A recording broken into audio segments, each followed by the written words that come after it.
Selamat pagi jemaat yang dikasihi Tuhan, kita berjumpa lagi dalam ibadah hari Minggu ini. Kita patut bersyukur Tuhan sudah memberikan kepada kita kemerdekaan selama 76 tahun. Mari kita bersama-sama menaikkan puji-pujian kepada Tuhan dan bahkan datang di dalam ibadah kita pada pagi hari ini. Tuhanlah Raja di atas segala raja, kuasa atas segala pemerintahan. Mari kita datang beribadah kepadanya.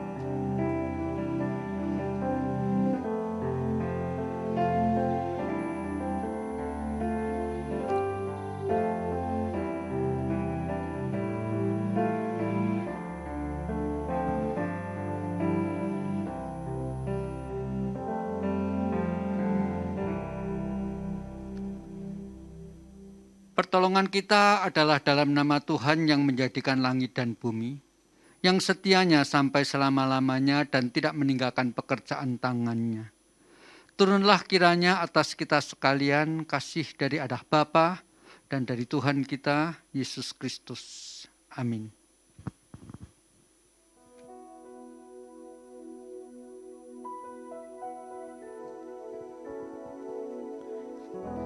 Puji nama Tuhan, Shalom.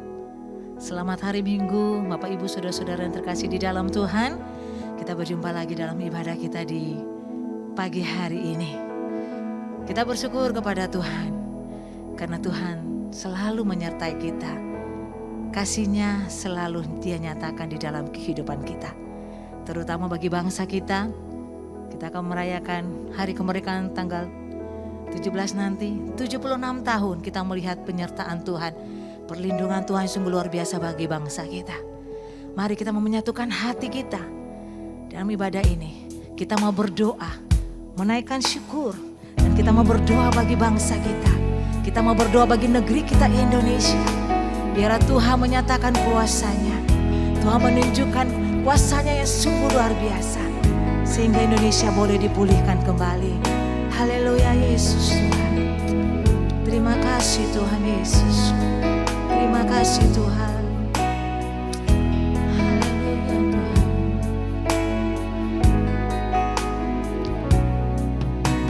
Syukur untuk setiap rencana-Mu dan rancangan-Mu yang mulia. Dalam satu tubuh kami bersatu, menjadi duta kerajaan-Mu. Ku ucapkan berkat atas Indonesia, biar kemuliaan Tuhan akan nyata. Bangsa ini kami berdiri dan membawa doa kami kepadamu. Sesuatu yang besar pasti terjadi dan mengubahkan negeri kami.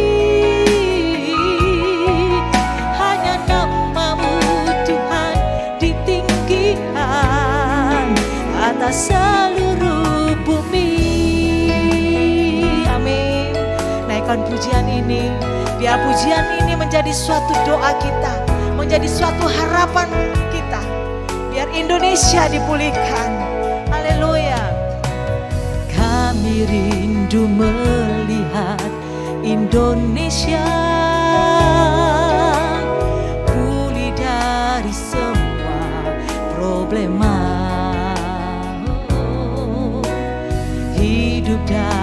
dalam jalan kebenaran-Mu. Pancarkan terang kemuliaan-Mu. Ucapkan berkat, ku ucapkan berkat atas Indonesia. Biar kemuliaan Tuhan akan nyata bagi bangsa ini. Kami berdiri dan membawa doa kami kepadamu. Sesuatu yang besar pasti terjadi dan mengubahkan negeri kami. Hanya nama-Mu Tuhan ditinggikan atas seluruh bumi bagi bangsa ini. Bagi bangsa ini kami berdiri dan membawa doa kami kepadamu. Sesuatu yang besar pasti terjadi dan mengubahkan negeri kami. Hanya nama-Mu Tuhan ditinggikan atas seluruh bumi. Mari kita sama-sama angkat tangan kita, katakan bagi bangsa ini. Haleluya Yesus.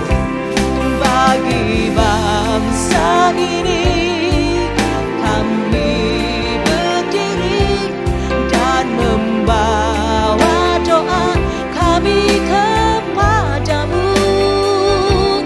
Sesuatu yang besar pasti terjadi dan mengubahkan negeri kami. Hanya nama-Mu Tuhan ditinggikan. Katakan hanya nama-Mu. Hanya nama-Mu Tuhan ditinggikan. Hanya nama-Mu. Hanya nama-Mu Tuhan ditinggikan atas seluruh bumi.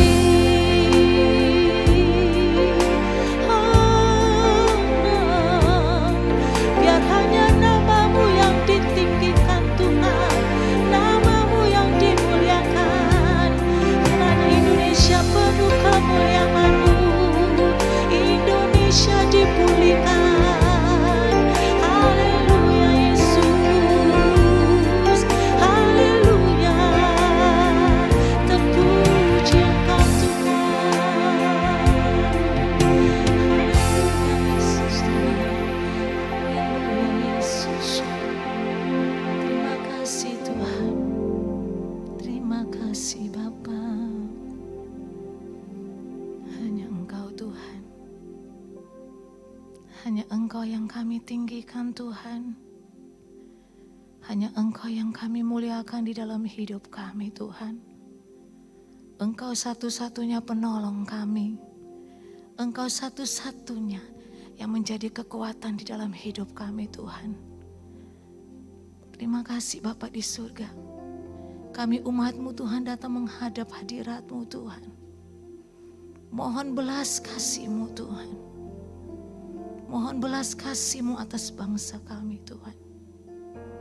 Kami sungguh percaya Indonesia dipulihkan. Indonesia akan disembuhkan Bapa.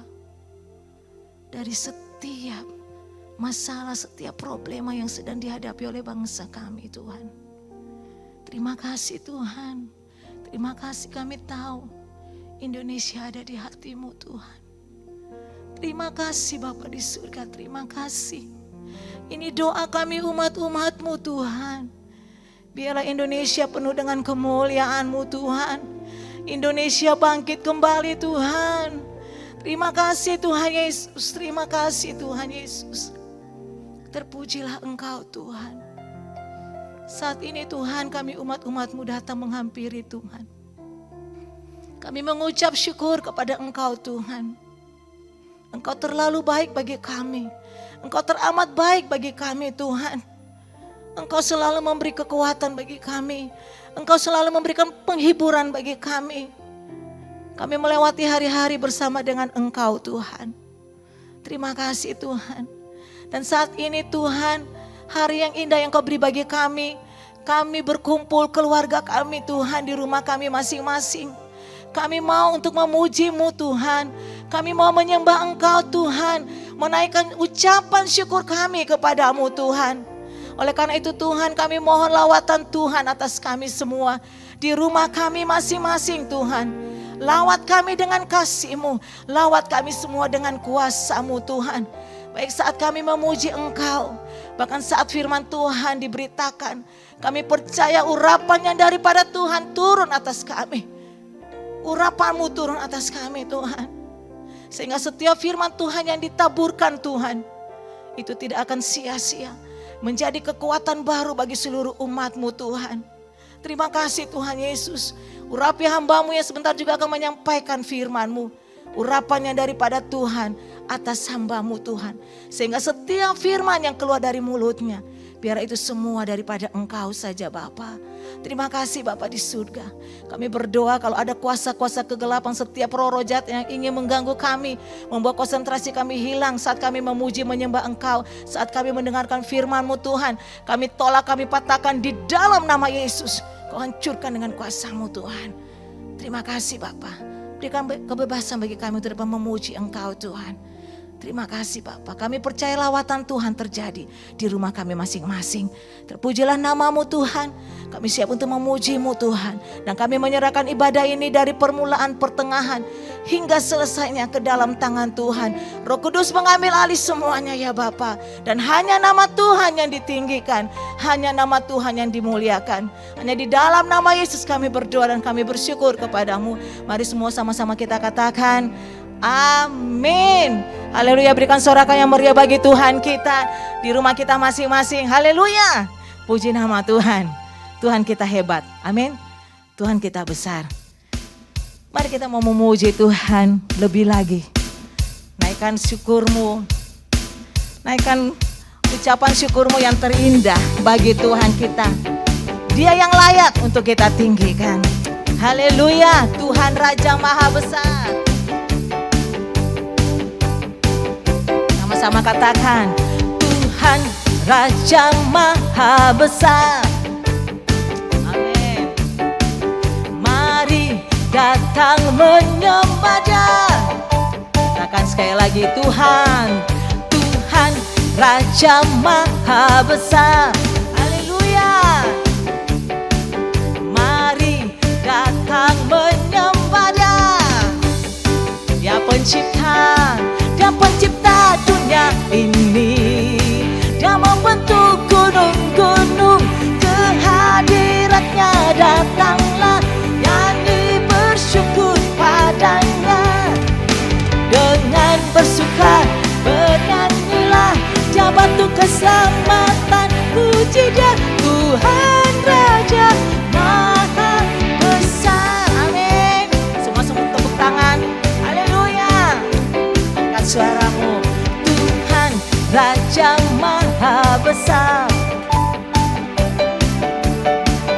Mari datang menyembah Dia. Sekali lagi katakan, Tuhan Raja Maha Besar. Tuhan Raja Maha Besar. Haleluya.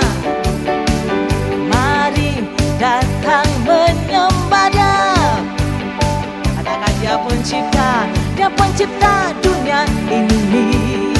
Dia membentuk gunung-gunung, kehadiratnya datanglah, nyanyi bersyukur padanya. Dengan bersuka bernyanyilah, Dia batu keselamatan, puji Dia Tuhan Raja Maha Besar. Katakan, Dia pencipta, Dia pencipta dunia ini. Dia membentuk gunung-gunung, kehadiratnya datanglah, nyanyi bersyukur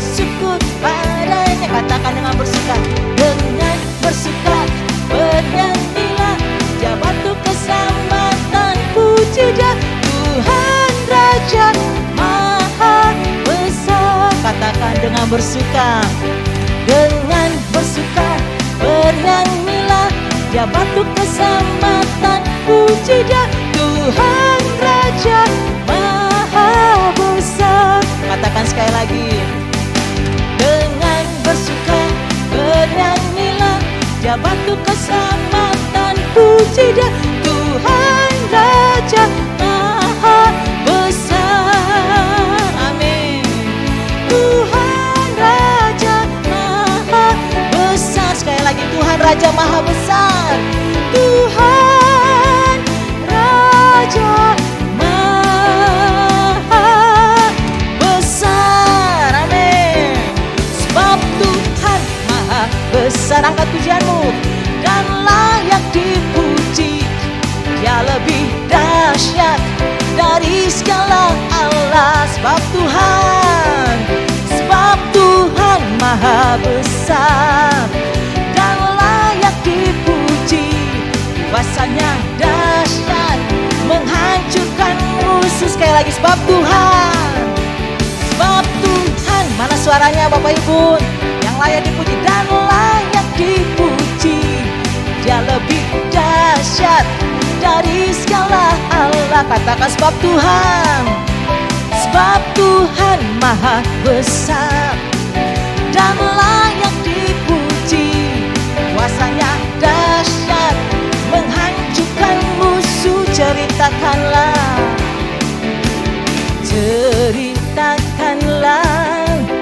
kemuliaannya di antara segala bangsa, dan perbuatannya yang sungguh ajaib di antara suku bangsa. Sama-sama katakan, sebab Tuhan Maha Besar dan layak dipuji, dia lebih dahsyat dari segala Allah. Katakan sekali lagi, sebab Tuhan Maha Besar dan layak dipuji, kuasanya dahsyat menghancurkan musuh. Kuasanya dahsyat menghancurkan musuh. Kuasanya dahsyat dahsyat dahsyat dahsyat dahsyat dahsyat dahsyat dahsyat menghancurkan musuh. Sekali lagi, bukan sorak-sorai meriah bagi Tuhan kita. Haleluya, haleluya, terpuji Engkau Tuhan. Siang ini kita akan mendengarkan persembahan pujian dari Komisi Wanita GKR Petra.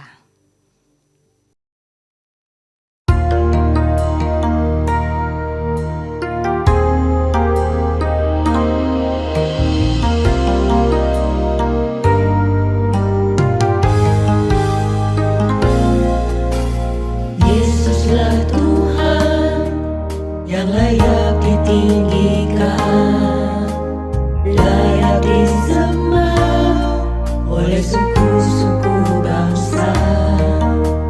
Dengan darah-Mu Kau telah tebus dosaku, genapi Tuhan firman-Mu atas negeriku. Hatiku rindu melihat kemuliaan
Puji Tuhan.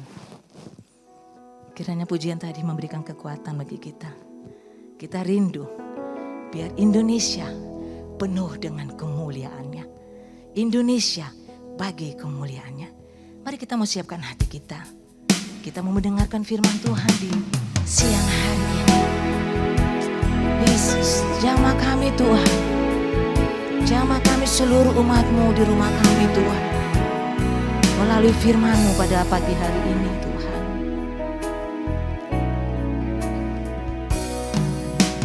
Besar dan ajaiblah karya-Mu, adil dan benarlah jalan-Mu, Raja segala bangsa yang maha kuasa, mulia nama-Mu. Katakan sekali lagi, besar dan ajaib, besar dan ajaiblah karya-Mu, adil dan benarlah jalan-Mu, Raja segala bangsa yang maha kuasa, mulia nama-Mu. Layaklah segala bangsa sujud kepadamu,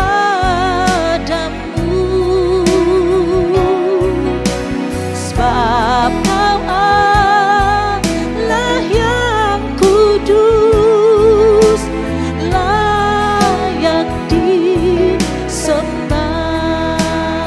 Mari Bapak Ibu di rumah naikkan pujian ini, katakan besar dan ajaiblah, besar dan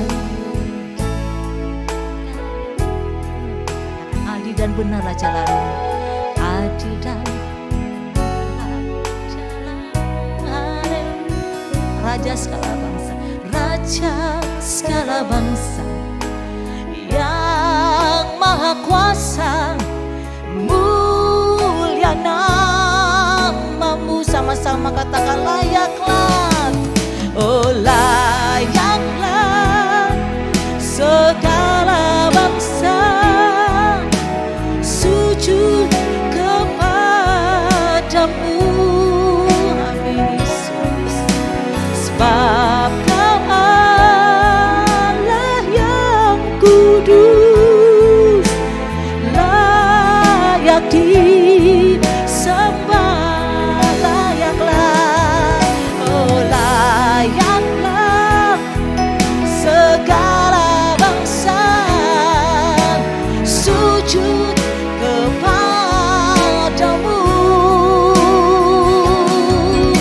sebab Kau Allah yang kudus, layak disembah.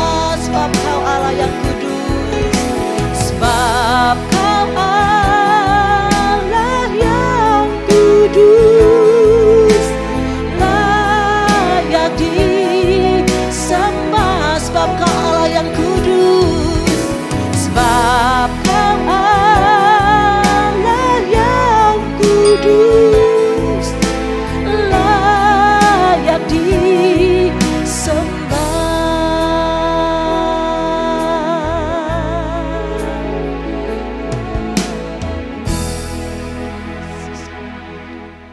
Ya Tuhan, kami mengucap syukur. Sepanjang 76 tahun bangsa kami merdeka, pemerintahan demi pemerintahan, presiden demi presiden terus silih berganti. Tetapi kami percaya di balik semuanya itu ada penyertaan, bahkan Engkau sendiri yang bekerja melaluinya. Karena Engkau adalah Raja di atas segala raja. Ya Tuhan, khususnya pada saat ini ketika kami sebentar lagi akan merenungkan kebenaran firman-Mu, biarlah sekali lagi kami boleh melihat bahwa sesungguhnya Engkaulah yang berotoritas atas bangsa kami, bahkan untuk setiap kehidupan kami, pribadi lepas pribadi. Tuhan, berbicaralah kepada setiap kami melalui bibir mulut hamba-Mu ini. Biarlah sekali lagi Tuhan, di dalam kehidupan kami boleh terus-menerus mengagungkan Engkau sebagai Tuhan dan Raja kami. Demikian kami berdoa memohon, kiranya Roh-Mu bekerja atas setiap hati dan pikiran kami juga. Dalam nama Kristus Yesus kami berdoa. Amin. Jemaat yang dikasihi Tuhan, hari ini kita akan bersama-sama merenungkan satu tema, yaitu Kristus Raja.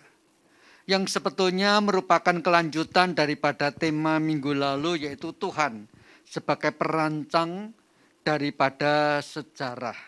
Sehingga dalam hal ini, pada bagian awal daripada perenungan pada saat ini akan menyambung kitab Daniel yang minggu lalu kita sudah bahas. Nah, kita tahu bahwa minggu lalu Daniel ini menghadap raja, dia berusaha untuk berdoa untuk Tuhan menyingkapkan rahasia tentang mimpi Raja Nebukadnezar yang dia sendiri lupa. Sehingga kalau mimpinya pun lupa, apalagi maknanya. Maka kemudian Daniel menghadap raja, meminta waktu, dan akhirnya Tuhan memang sudah menyingkapkan apa mimpi raja. Tetapi minggu lalu kita belum membahas mengenai makna daripada mimpi raja itu. Tetapi sesungguhnya boleh saya tegaskan terlebih dahulu, bangsa Babel, Raja Nebukadnezar dan bangsa Babel itu adalah bangsa yang menyembah benda-benda langit, yaitu matahari, bulan, dan bintang. Sehingga sudah barang tentu mereka merasa kalau mereka bisa menguasai bangsa Israel, itu pun karena pertolongan daripada dewa-dewa. Tetapi sebelum Daniel menyebutkan mimpi raja dan kemudian menafsirnya, Daniel justru menegaskan bahwa sesungguhnya Allah semesta langit itulah yang menyingkapkan rahasia. Dan itu ditegaskan 3 kali di dalam Daniel pasal 2 ayat 27 sampai 30 yang kemarin sudah kita baca, tetapi saya akan baca lagi.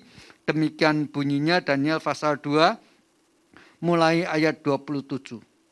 Daniel menjawab kepada raja, rahasia yang ditanyakan tuanku raja tidaklah dapat diberitahukan kepada raja oleh orang bijaksana, ahli jampi, orang berimul, ataupun ahli nujum. Tetapi di surga ada Allah yang menyingkapkan rahasia. Ia telah memberitahukan kepada tuanku Raja Nebukadnezar apa yang akan terjadi pada hari yang akan datang. Mimpi dan penglihatan-penglihatan yang tuanku lihat di tempat tidur ialah ini. Sedang tuanku ada di tempat tidur. Ya tuanku raja, timbullah pada tuanku pikiran-pikiran tentang apa yang akan terjadi di kemudian hari. Dan dia yang menyingkapkan rahasia telah memberitahukan kepada tuanku apa yang akan terjadi. Oke, jadi ditegaskan di dalam dengan akan apa yang terjadi. Lalu kita lihat lagi ayat 30. Adapun aku kepadaku telah disingkapkan rahasia itu. Bukan karena hikmat yang mungkin ada padaku, melebihi hikmat semua orang yang hidup. Tetapi supaya maknanya diberitahukan kepada tuanku raja, dan supaya tuanku raja mengenal pikiran-pikiran tuanku. Jadi 3 kali mulai ayat 27 sampai 30 ditegaskan Allah lah yang menyingkapkan. Allah lah yang menyingkapkan. Nah, perlu kita pahami saudara, bahwa ketika Allah menyingkapkan apa yang akan terjadi, itu bukan karena Allah meramal. Karena jikalau Allah meramal lalu menyampaikan apa yang diramalnya, berarti Tuhan bukan perancang sejarah. Tetapi Tuhan sebagai perancang sejarah, dia membukakan apa yang sudah direncanakan. Inilah yang dikatakan lewat mimpi itu. Apa yang akan terjadi pada hari-hari kemudian. Saya memberikan satu contoh sederhana, misalnya begini. Besok hari Senin saya mau pergi ke Surabaya. Lalu setelah itu saya tinggal di Surabaya sampai hari Rabu. Kemudian Kamis saya akan kembali ke Jakarta, tetapi Jumat kemudian saya akan pergi ke Palembang sampai hari Sabtu. Misalnya itu rencana saya.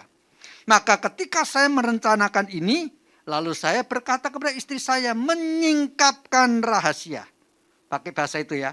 Lalu saya berkata kepada istri saya mau menyingkapkan rahasia yang akan terjadi minggu depan. Senin ini, saya mau pergi ke Surabaya sampai hari Kamis balik ke Jakarta, sampai hari Rabu, kemudian Kamis pergi ke Palembang. Ini maksudnya menyingkapkan rahasia, bukan meramal-ramal. Maka itu sebabnya kepada Daniel, Allah menyingkapkan apa yang memang sudah direncanakan. Disingkapkan rencananya kepada Daniel yang sebelumnya sudah disampaikan kepada Nebukadnezar melalui mimpi, tetapi yang kemudian Nebukadnezar sendiri lupa akan mimpinya. Mari sekarang kita membaca apa yang disingkap. Minggu lalu kita sudah membaca mimpi itu seperti apa, tetapi sekarang kita membaca apa yang dimaksud dengan mimpi yang sudah diceritakan oleh Daniel. Kita membaca Daniel pasal 2 ayat 36 sampai dengan ayat yang ke-47. Oke, demikian bunyinya. Itulah mimpi Tuanku. Dan sekarang maknanya yang akan kami katakan kepada Tuanku Raja. Ya Tuanku Raja, Raja segala raja, yang kepadanya oleh Allah semesta langit telah diberikan kerajaan, kekuasaan, kekuatan, dan kemuliaan. Dan yang ke dalam tangannya telah diserahkannya anak-anak manusia dimanapun mereka berada, binatang-binatang di padang, dan burung-burung di udara, dan yang dibuatnya menjadi kuasa atas semuanya itu. Tuankulah kepala dari emas itu. Tetapi sesudah Tuanku akan muncul suatu kerajaan lain yang kurang besar dan kerajaan Tuanku kemudian dari kerajaan Tuanku. Kemudian suatu kerajaan lain lagi, yakni yang ketiga dari tembaga yang akan berkuasa atas seluruh bumi. Sesudah itu akan ada suatu kerajaan yang keempat, yang keras seperti besi, tepat seperti besi, yang meremukkan dan menghancurkan segala sesuatu, dan suatu besi dan seperti besi yang menghancur luluhkan, maka kerajaan ini akan meremukkan dan menghancur luluhkan semuanya. Dan seperti Tuanku lihat, kaki dan jari sebagian dari tanah liat, tukang periuk, dan sebagian lagi dari besi. Itulah berarti bahwa kerajaan itu terbagi. Memang kerajaan itu juga keras seperti besi, sesuai dengan yang Tuanku lihat, besi itu bercampur dengan tanah liat. Tetapi sebagaimana jari-jari kaki-kaki itu sebagian dari besi dan sebagian lagi dari tanah liat, demikianlah kerajaan itu akan menjadi keras sebagian dan rapuh sebagian.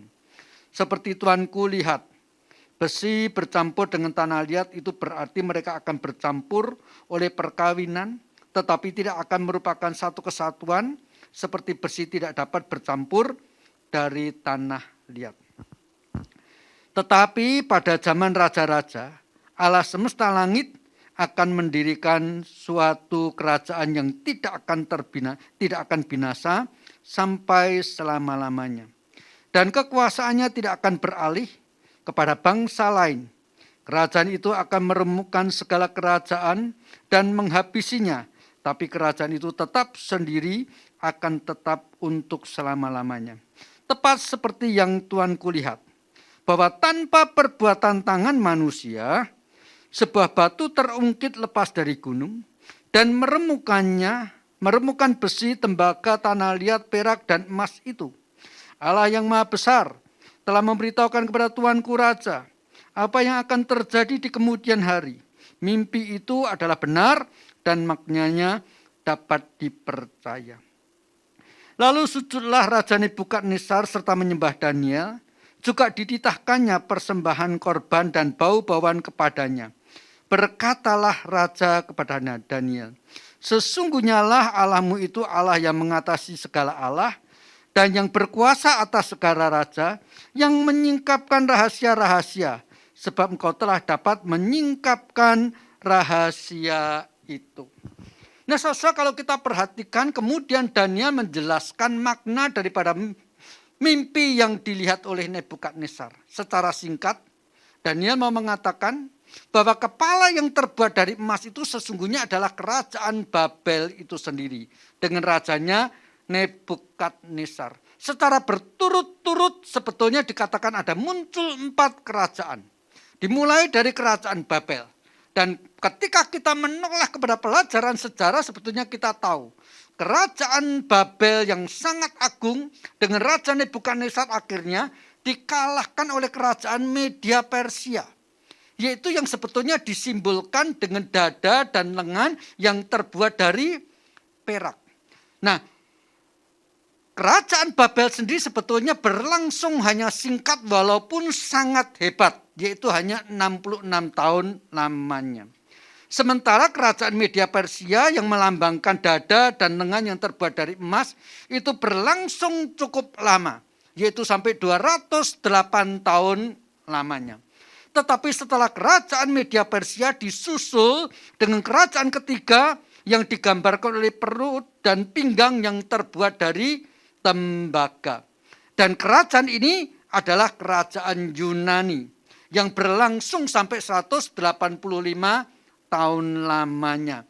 Dan setelah kerajaan Yunani, muncullah kerajaan Romawi yang memang sangat kuat, tetapi tadi dikatakan sebagian terbuat dari besi, sebagian lagi terbuat dari tanah liat, artinya kadang-kadang kuat, kadang-kadang lemah. Dan inilah kerajaan Romawi yang berlangsung memang sampai sekitar 500 tahun lamanya. Dan di dalam mimpi itu kan dikatakan, muncul sebuah batu yang kecil bukan oleh perbuatan tangan manusia terungkit dari atas bukit, turun lalu menghancurkan patung itu. Baik yang terbuat dari emas juga jadi hancur, yang terbuat dari perak juga terhancur. Artinya apa? Kemuliaannya melampaui keempat kerajaan ini. Dan batu itu bagaimanapun kalau kita pakai bahasa perjanjian baru itu Petra. Ketika kita berbicara tentang batu karang Petra, langsung konotasi kita kepada Kristus. Dan memang benar bukan bahwa pada zaman kerajaan Romawi inilah Mesias, Allah yang menjadi manusia lahir dan mendirikan kerajaannya, yaitu kerajaan yang kita pahami di dalam bentuk gereja yang kelihatan. Jadi sesungguhnya Kristuslah Raja surga. Kristuslah Raja di atas segala raja. Yang keagungannya melampaui raja-raja zaman itu, Babel, Media Persia, Yunani, Romawi. Dan keagungannya tidak akan melampaui dan tidak dapat dilampaui oleh raja-raja manapun setelah itu. Mari kita bersama-sama melihat sekarang ini dari kita sudah tahu bahwa ternyata pada zaman Romawi inilah Kristus lahir. Sekarang kita bandingkan dengan Mazmur nomor 2. Saya akan membaca Mazmur nomor 2 mulai ayat pertama sampai dengan ayat yang ke-12. Demikian bunyi firman Tuhan. Mengapa rusuh bangsa-bangsa? Mengapa suku-suku bangsa mereka-reka perkara yang sia-sia? Raja-raja dunia bersiap-siap dan para pembesar bermufakat bersama-sama melawan Tuhan yang diurapinya. Marilah kita memutuskan belenggu-belenggu mereka dan membuang tali-tali mereka daripada kita. Dia yang bersemayam di surga tertawa. Tuhan mengolok-olok mereka. Maka berkatalah ia kepada mereka dalam murkanya dan mengejutkan mereka dalam kehangatan amarahnya. Akulah yang telah melantik rajaku di Sion, gunungku yang kudus. Aku mau menceritakan ketetapan Tuhan. Ia berkata kepadaku, anakku engkau telah kuperanakan pada hari ini. Mintalah kepadaku, maka bangsa-bangsa akan kuberikan kepadamu menjadi milik pusakamu, dan bumi menjadi kepunyaanmu. Engkau akan meremukkan mereka dengan gada besi, memecahkan mereka seperti tembikar tukang periuk. Oleh sebab itu, hai raja-raja, bertindaklah bijaksana. Terimalah pengajaran, hai para hakim dunia. Beribadahlah kepada Tuhan dengan takut, dan ciumlah kakinya dengan gemetar, supaya ia jangan murka, dan kamu binasa di jalan. Sebab mudah sekali murkanya menyala-nyala. Nah, saudara, saya akan mengupas Mazmur nomor 2 ini secara singkat. Sebetulnya kalau kita perhatikan Mazmur nomor 2 ini, saya boleh bagi menjadi beberapa bagian, yaitu 4 bagian. Bagian pertama yaitu mulai ayat pertama sampai dengan ayat yang ketiga, di mana dikatakan, mengapa rusuh bangsa-bangsa, mengapa suku bangsa dan raja-raja dunia bermufakat melawan Tuhan yang diurapinya. Maka bagian ini sebetulnya boleh kita pahami bahwa sebelum Kristus lahir, raja-raja dunia itu sebetulnya tidak bisa dipungkirin. Kalau kita lihat dari seluruh perjanjian awal, perjanjian lama, bahkan juga perjanjian baru, semua pemerintah-pemerintah itu ditetapkan oleh Tuhan. Tuhanlah yang mengangkat raja, Tuhanlah yang menurunkan raja, yang tadi sudah dibahas juga di dalam kitab Nabi Daniel. Tetapi raja-raja dunia yang mewakili Allah harusnya menjalankan pemerintahan, bukannya seluruh dunia itu menjalankan penuh dengan kedamaian, tetapi raja demi raja masing-masing berambisi untuk membesarkan kekuasaannya, untuk memperlebar wilayahnya. Artinya melanggar batas-batas negara yang ditetapkan oleh Tuhan. Maka di dalam pemahaman yang seperti ini, mereka sebetulnya raja-raja itu terus bermufakat melawan Tuhan. Artinya apa? Melawan rencana Tuhan melalui mereka untuk menjalankan kedamaian. Jemaat yang dikasihi Tuhan, kalau kita pikir kenapa pada masa itu Tuhan mengizinkan bangsa kita ratusan tahun lamanya dijajah oleh Belanda. Kemudian juga dijajah oleh Jepang. Kadang-kadang kita tidak bisa mengerti. Kita sebagai orang Kristen, bukankah sebetulnya bahkan bangsa negara Belanda sendiri sebetulnya ada negara Kristen. Tetapi bagaimana mungkin mereka ini kemudian ratusan tahun menjajah Indonesia. Maka kita boleh pahami seperti ini. Katakanlah pada waktu itu ketika Indonesia dijajah, ratu daripada Belanda siapa? Ya, kita tidak ngerti lah ya. Tetapi yang jelas waktu itu berarti sebagai seorang raja Belanda gitu ya. Dia tidak menghormati Allah yang sebetulnya mereka imani sebagai yang harus mengatur bagaimana dia memerintah kerajaan Belanda. Maka itu sebabnya negara Indonesia pun di bawah jajahan Belanda disebut Hindia Belanda. Artinya apa? Wilayahnya Belanda. Wilayah Belanda yang ada di Asia Tenggara. Maka disebut Hindia Belanda. Kemudian juga ketika Jepang menjajah Indonesia, kita dikatakan Jepang adalah saudara tua kita. Indonesia termasuk bagian daripada Asia Timur Raya. Ini semua penjajahan-penjajahan pada masa lampau. Baik negara-negara Eropa, negara-negara Amerika, menguasai wilayah seluruh dunia. Ini adalah sebetulnya usaha daripada raja-raja melawan Allah sendiri. Ini bagian 1-3 sebetulnya berbicara secara tidak langsung. Ketika ada satu kerajaan atau satu negara menjajah negara yang lain, mereka sedang melawan otoritas Tuhan. Itu sebabnya dikatakan mereka bermufakat melawan Tuhan. Nah, saudara, di dalam pemahaman seperti ini kita sebetulnya kadang-kadang bingung kenapa Tuhan mengizinkan hal seperti ini. Ya, memang susah ngomong ya kenapa Tuhan mengizinkan.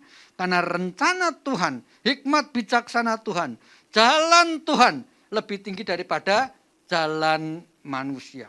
Sampai pada batas-batas tertentu kita tidak akan sanggup bisa memahaminya. Namun Tuhan tidak sungkan-sungkan menjelaskan. Memang itu semua Tuhan izinkan pada masa-masa atau periode-periode tertentu. Mari kita coba bandingkan dengan membaca satu bagian daripada kitab Nabi Yesaya, pasal 45. Ayat yang ke-6 dan yang ke-7 saya akan baca demikian. Di mana Tuhan secara terang-terangan mengakui, Tuhanlah mengizinkan semua terjadi. Yesaya 45 ayat 6 dan 7. Ya, 6-nya 6b. Demikian bunyinya. Akulah Tuhan dan tidak ada yang lain. Yang menjadikan terang dan menciptakan gelap. Yang menjadikan nasib mujur dan menciptakan nasib malang. Akulah Tuhan yang membuat semuanya itu. Tuhan mengatakan, seperti Tuhan menciptakan langit dan bumi siang dan malam, Tuhan menciptakan nasib malang dan nasib mujur. Kalau begitu menolak kepada masa lalu sebelum Indonesia merdeka, itu pun Tuhan mengizinkan. Bukan Tuhan salah rencana, tetapi saya percaya di balik yang Tuhan izinkan, kita ini mungkin 100% tidak mampu memahaminya, tetapi sebagai orang percaya, kita boleh yakin bahwa semua yang Tuhan izinkan terjadi ujung-ujungnya akan mendatangkan minimal kemuliaan bagi Dia dan menjadi berkat bagi setiap kita. Oleh karena itu kalau kita kembali kepada Mazmur nomor 2, di dalam bagian selanjutnya dikatakan, yaitu bagian ke ayat 4 dan 5, demikian bunyinya. Dia yang bersemayam di surga tertawa. Tuhan mengolok-olok mereka. Maka berkatalah Ia kepada mereka dalam murkanya dan mengejutkan mereka dalam kehangatan amarahnya. Usaha bangsa-bangsa pada masa lampau terus-menerus menjajah yang satu, mengalahkan yang lain, terus-menerus seolah-olah mau membuktikan mereka adalah raja-raja yang paling berkuasa. Tuhan di surga dikatakan tertawa mengolok-olok mereka.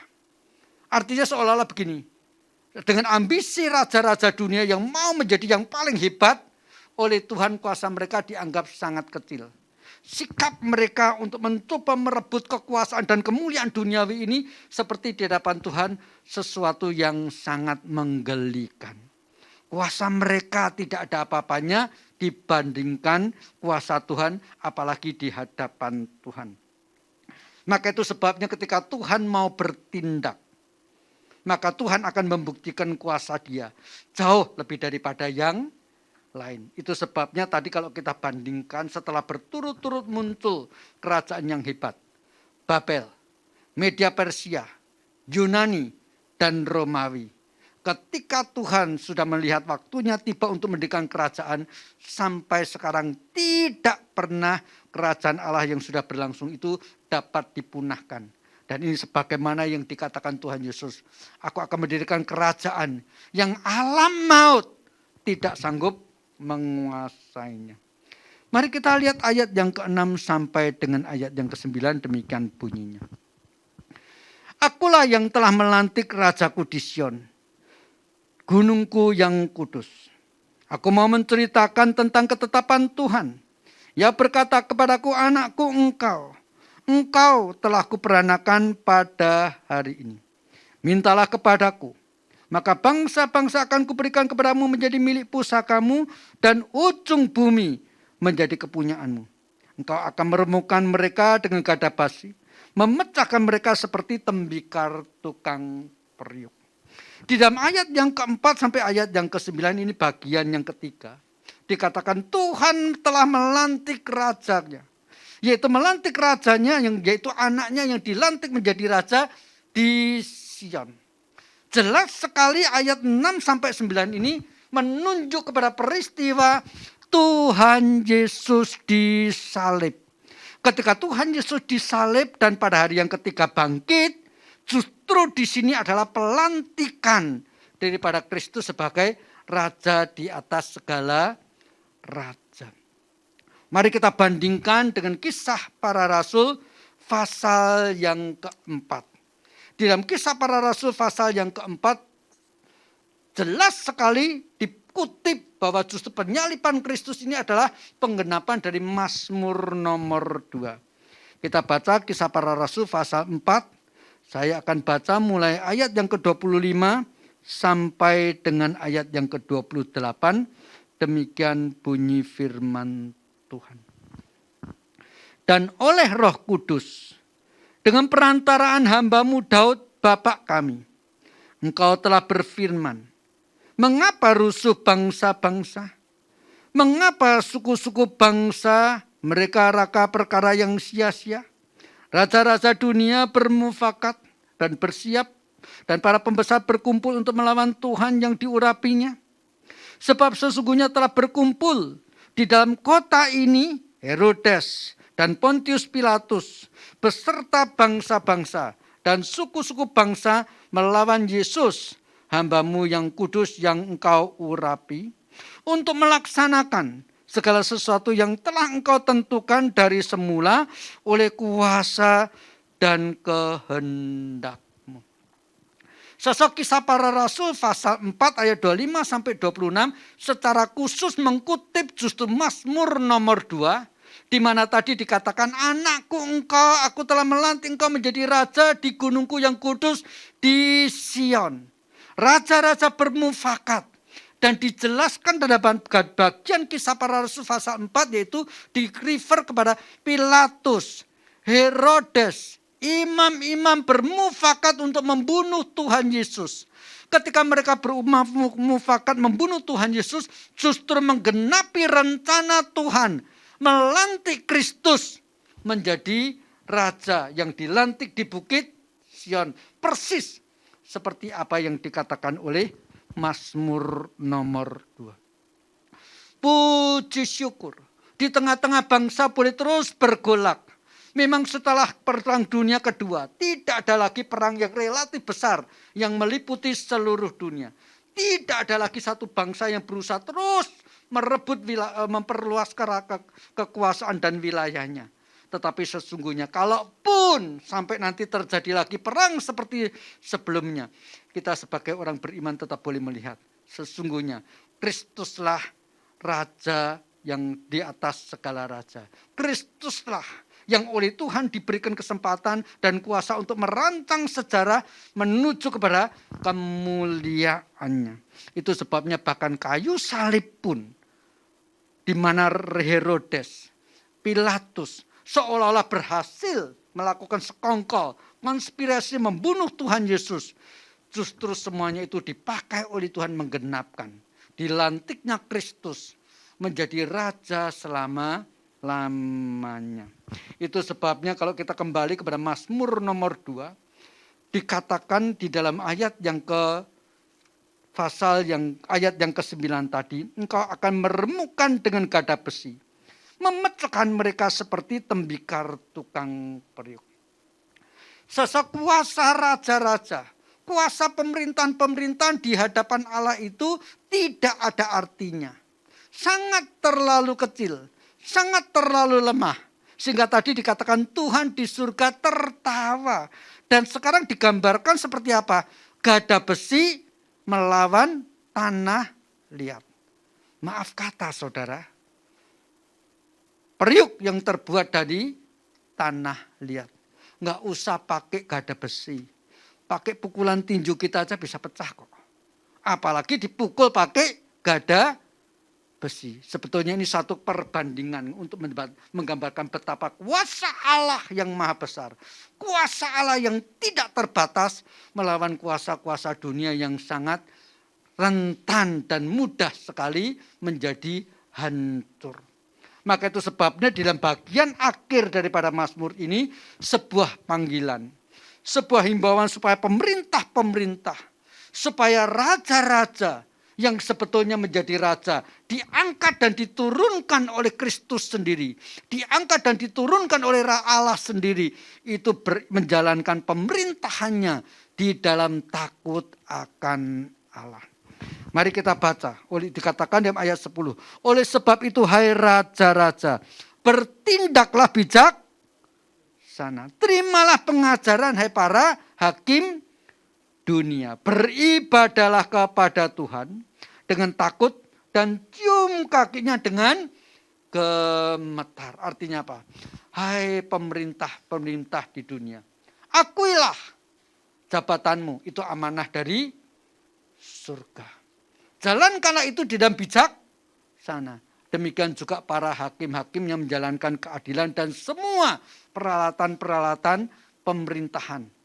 Semuanya itu amanah dari Tuhan. Bertindaklah bijaksana, takutlah akan Tuhan, ciumlah kakinya dengan gemetar. Berarti apa? Di dalam takut akan Tuhan, menjalankan semua jabatan yang Tuhan berikan dan ditutup dengan sebuah ancaman.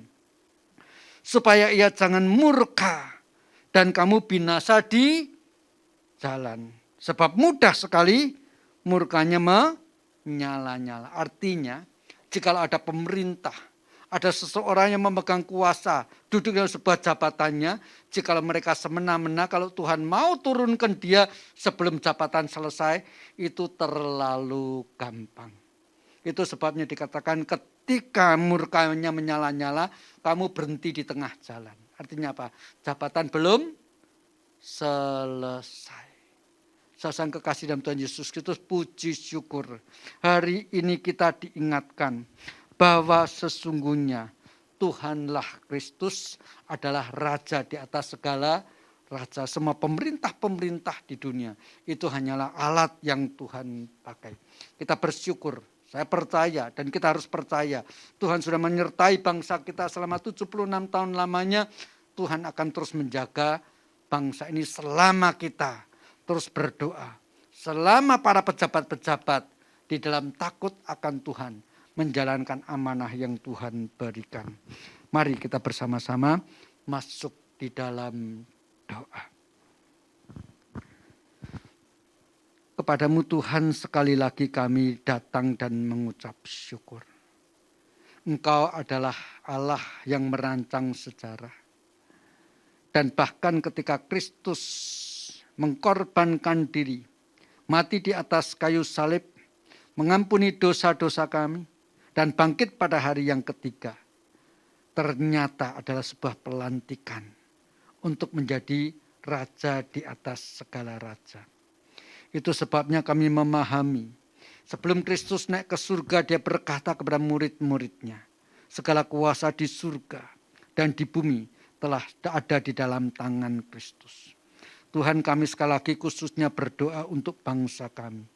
Peliharalah bangsa kami Tuhan. Berikanlah kepada semua pejabat-pejabat yang sebetulnya menerima kuasa, menerima jabatan daripadamu, menjalankan semuanya itu di dalam takut akan Engkau.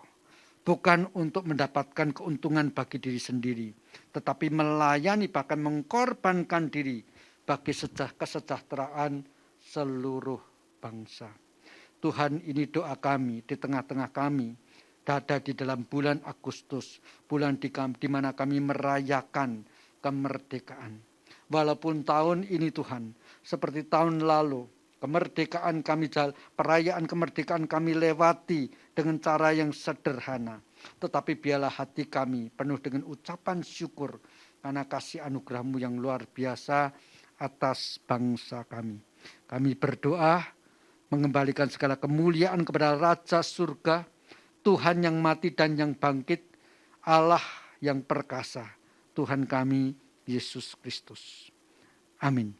Mari jemaat yang dikasihi Tuhan, bersama-sama dengan segenap umat percaya sepanjang zaman, kita mengikrarkan pengakuan iman rasuli yang berbunyi demikian.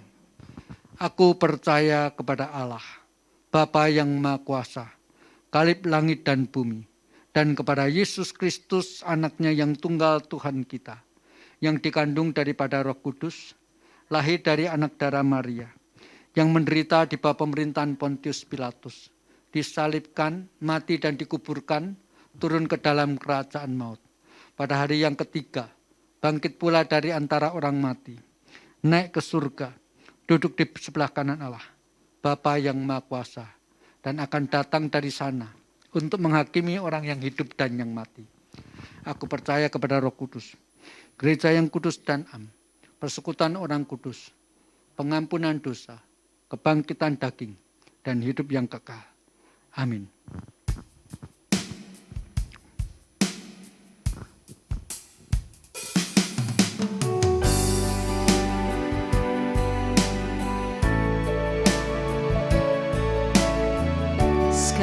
pujian dan kemuliaan hanya bagi-Mu Tuhan. Segala pujian dan kemuliaan hanyalah bagi-Mu, hanyalah untuk-Mu. Segala pujian dan kemuliaan kini ku persembahkan di hadapan-Mu Tuhan. Segala pujian dan kemuliaan hanyalah bagi-Mu, hanyalah untuk-Mu. Segala pujian dan kemuliaan kini ku persembahkan di hadapan-Mu Tuhan. Kini ku persembahkan di hadapan-Mu Tuhan. Kini ku persembahkan di hadapan-Mu Tuhan.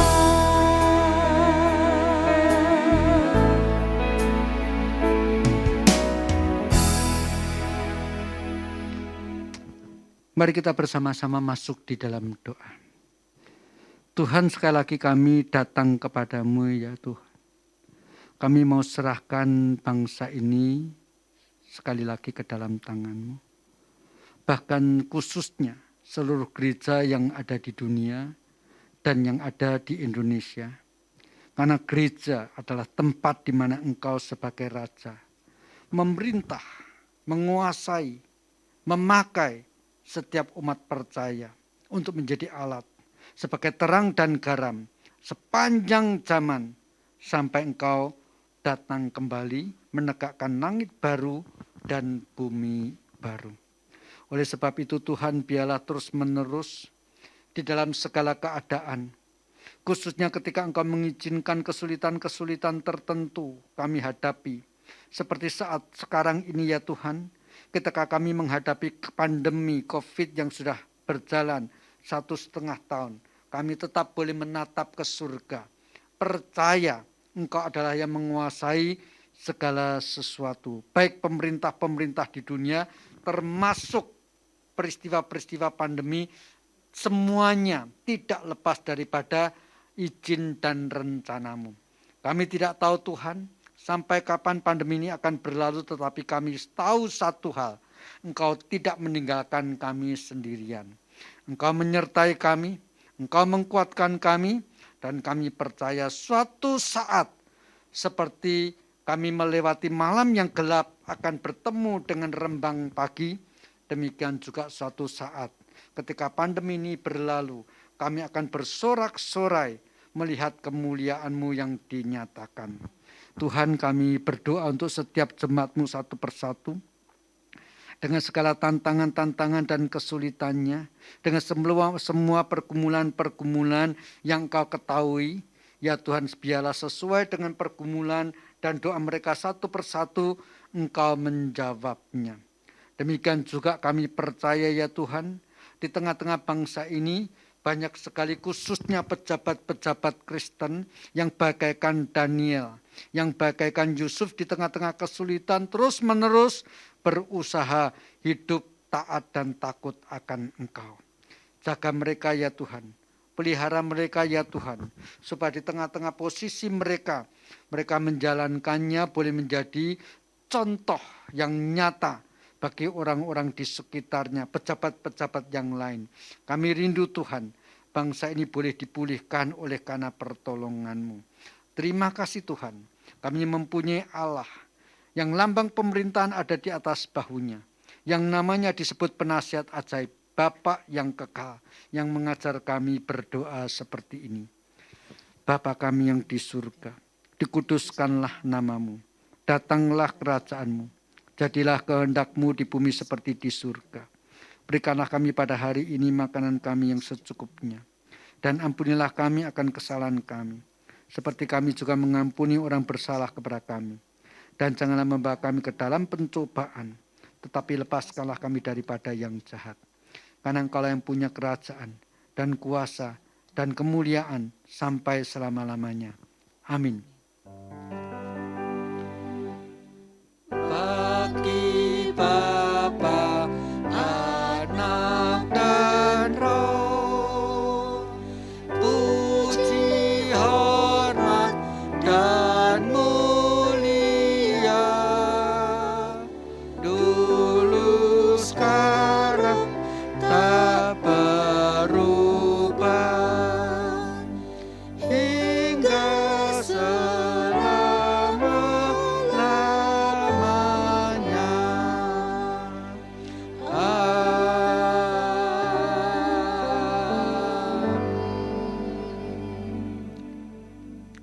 Jemaat yang dikasihi Tuhan, teduhkanlah hatimu dan terimalah berkat Tuhan.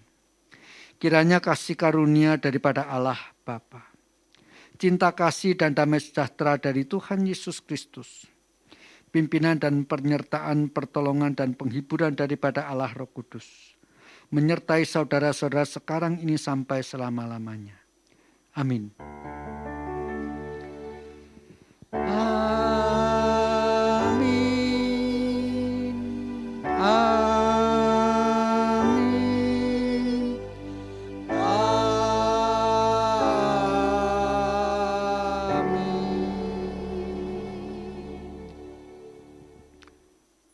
Doa teduh, ibadah selesai, sampai jumpa minggu depan. Salam merdeka.